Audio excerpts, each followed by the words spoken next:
I've been following the NBA for over 2 decades, long enough to see dynasties built, legends crowned, and entire eras fade into history. And somewhere during that journey, something shifted. The games are still competitive. The highlights are everywhere. But the emotion? It doesn't hit the way it used to. At first, I figured it was just me getting older.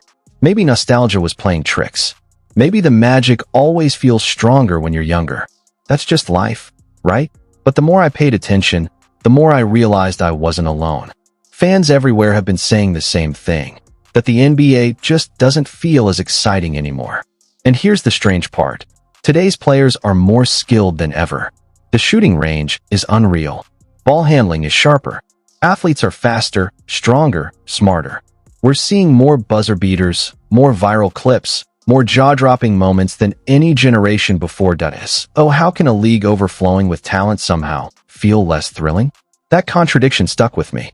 And when I started digging deeper, what I discovered completely changed the way I look at the NBA and sports entertainment as a whole. What have you been able to do? Your last 6 games, you have had 24 total blocks. What is it defensively that you're just timing it so well? Just trying to be early in the spots, I'll say.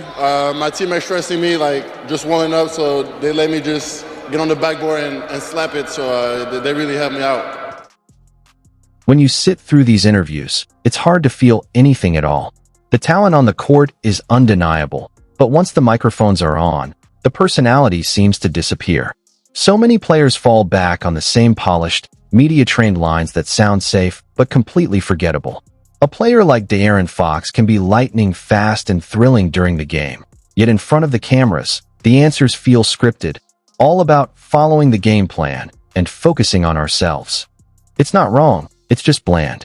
And when every interview feels identical, fans lose that deeper connection that once made the league feel larger than life. Why have you and your teammates been so successful against this team? It starts with us focusing on ourselves. That's what we start with, no matter who we're playing against. And then we go through our game plan for that team. And obviously, they have the MVP. They're the defending champs. And we just try to make it tough on their all-stars, on their all-NBA guys. And I think we've done that. Obviously, easier said than done. And they still have good games against us. But we try to make it as tough as possible on them and then continue to play the way that we play offensively. To be clear, there's nothing technically wrong with what he said. The answer makes sense. It's professional, respectful, and by the book. But that's exactly the issue. It sounds just like everyone else. The wording changes slightly, but the message never does. Different player, same script. And when every interview feels copy and paste, the individuality that once made stars stand out starts to fade away. I thought everybody fought hard, everybody stayed together, so that was fun. The crowd was into it. Whatever the team needs me to do, whether it's make plays for others. There were a couple times they kind of, made us pay for. Almost every NBA player talks the same way in interviews, delivering safe, rehearsed answers that strip away personality and charisma. Lines like, "We've got to move the ball better and play defense," are technically correct, but they feel robotic, leaving fans disconnected. Scroll online, and you'll see people longing for the days when teams and cities had swagger and players felt larger than life. Take Jason Tatum, an all-star MVP caliber talent and one of the league's best. Off the court, he's likely a great teammate, but on camera, he comes across like he's reading from a PR checklist, polished to perfection but completely flat. This safe, scripted approach may protect the players, but it drains the excitement and connection that used to make fans feel invested beyond the highlights. And, I can't, express it enough. The genuine love that, I kind of feel from the crowd, whether it's pregame, during the game, at the free throw line. To be clear, this isn't a personal attack on Jason Tatum. He just happens to be the most visible example. This is a league-wide trend, not an isolated case. And the truth is, the NBA didn't always feel this way. There was a time when players brought real personality to the spotlight, when interviews had edge, humor, and moments that made fans feel connected. What are we talking about? Practice? We're talking about practice, man. We're talking about practice. Love them or hate them, players from past eras were full of personality.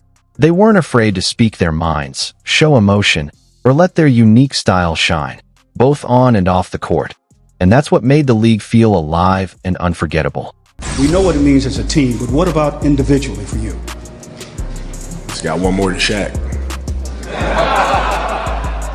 Shaquille O'Neal was larger than life, dominating everything in his path. Kevin Garnett brought intensity and fire that made every game unpredictable. And Kobe Bryant carried that legendary Mamba mentality, a relentless, uncompromising drive that set him apart from anyone else.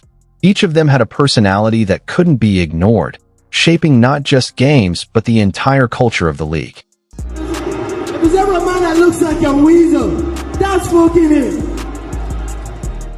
Even after legends like Shaq, Garnett, and Kobe, the league still had players with unmistakable personalities.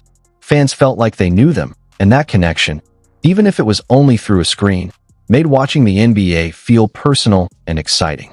You see the same thing outside basketball, too. Take Conor McGregor in the UFC. He was already a talented fighter, but it wasn't just his skills that made him a global superstar.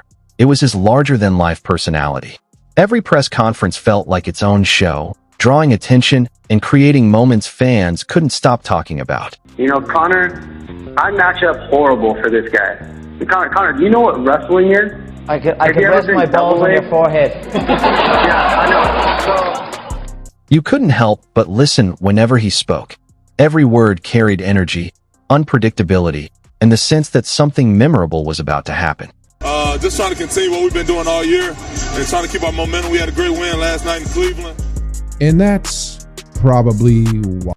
I'll always love basketball, and I'll always watch.